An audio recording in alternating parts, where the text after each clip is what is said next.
కౌన్సిల్లో ఎందుకు వీళ్ళు ఒప్పుకోరు చర్చ జరగడానికి అని అంటే దానికి కారణం తప్పులు జరిగాయి కాబట్టి. అది ఎక్కడ సాక్ష్యాలు ఆధారాలతో సహా బయటపెట్టే పరిస్థితి కనిపిస్తుందేమో అని చెప్పి సిబిఐ విచారణ చేయాల్సిన అవసరం ప్రస్ఫుటంగా అందరికీ కూడా తెలుస్తుంది కాబట్టి, లోకేష్ రాజీనామా చేయాల్సిన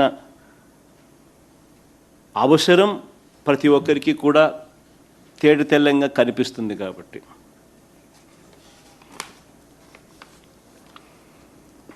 ఇక ఎలాగో వీళ్ళెట్టా చర్చ చేయరు, కౌన్సిల్లో అవకాశం కూడా రానికుండా చేస్తూ ఉన్న నేపథ్యంలో ఒకసారి నాణ్యానికి ఇటువైపున ఎందుకు లోకేష్ అనే వ్యక్తి రాజీనామా చేయాల్సిన అవసరం ఉంది? ఎడ్యుకేషన్ మంత్రిగా ఉన్నాడు కాబట్టి. ఎందుకు సిబిఐ ఎంక్వైరీ అవసరం ఉంది ఈ సబ్జెక్ట్ మీద అన్న వివరాలు లేక ఒకసారి వెళ్దాం. పాయింట్ నెంబర్ 1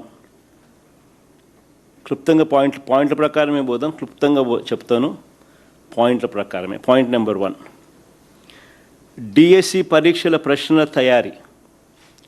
డిఎస్సి పరీక్షల ప్రశ్నల తయారీ ఒక అంశం, పరీక్ష నిర్వహణ అన్నది రెండో అంశం. ఈ రెండు కూడా ఒకే అధికారి చేతిలో పెట్టినట్టు లోకేష్ స్వయంగా యాక్సెప్ట్ చేస్తాడు. అసెంబ్లీలోనే యాక్సెప్ట్ చేయడమే కాకుండా తప్పేముంది అంటూ దబాయించినాడు. తప్పేముంది అని అంటూ ఏకంగా దబాయించినాడు. ఒకసారి ఆయన అన్న మాటలు కూడా ఒకసారి ప్లే చేద్దాం, ఒకసారి వినండి ఒకసారి అందరూ కూడా. ప్లే చేయమా ఒకసారి. ప్రభుత్వ ఉద్యోగం ఇచ్చిన ఘనత ప్రజాప్రభుత్వం అధ్యక్ష.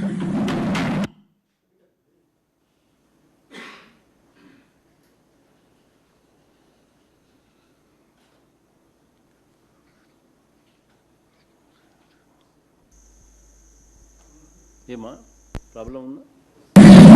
పివి సింధు గారికి ప్రభుత్వ ఉద్యోగం ఇచ్చిన ఘనత ప్రజాప్రభుత్వం అధ్యక్ష. మీరు సెట్ చేసుకోండి అంత లోపల. డిఎస్సి పరీక్షలకు అవసరమైన ప్రశ్న తయారీ అనేది ఎస్సీఈఆర్టీ డైరెక్టర్ బాధ్యత. ప్రశ్న తయారీ అనేది ఎస్సీఈఆర్టీ డైరెక్టర్ బాధ్యత. డిఎస్సి పరీక్షను నిర్వహించే బాధ్యత డిఎస్సి కన్వీనర్ది. ఈ రెండు ఒకే వ్యక్తికి ద్వారా జరిపిస్తే పారదర్శకతకు పాతర వేసినట్టు అవుతుంది, లీకేజీకి స్వయంగా ద్వారాలు తెరిచినట్టు అవుతుంది. అంటే ప్రశ్న తయారీకి ఒకంతోనే చేయిస్తూ ఉన్నారు, పరీక్ష నిర్వహణ చేసే కార్యక్రమం కూడా సేమ్ వ్యక్తితోనే చేస్తూ ఉన్నారు. ఏపీడిఎస్సి నియామకాల చరిత్రలోనే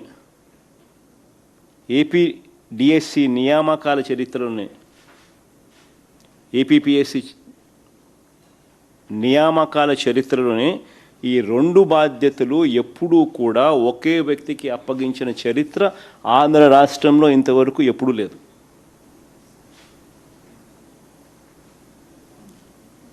ఎందుకు ఆ రకంగా చేస్తారు అని అంటే దానికి కారణం ప్రశ్నలు తయారీ చేసే వ్యవస్థకు పరీక్ష నిర్వహించే వ్యవస్థకు మధ్య ఉండాల్సిన చెక్స్ అండ్ బ్యాలెన్సెస్ తొలగిపోతాయి కాబట్టి. ఒకసారి ఆయన అన్న మాటలు ఒకసారి వీళ్ళు రెడీగా ఉన్నట్టున్నారు, ఒకసారి ప్లే చేసి ఒకసారి వినండి ఒకసారి.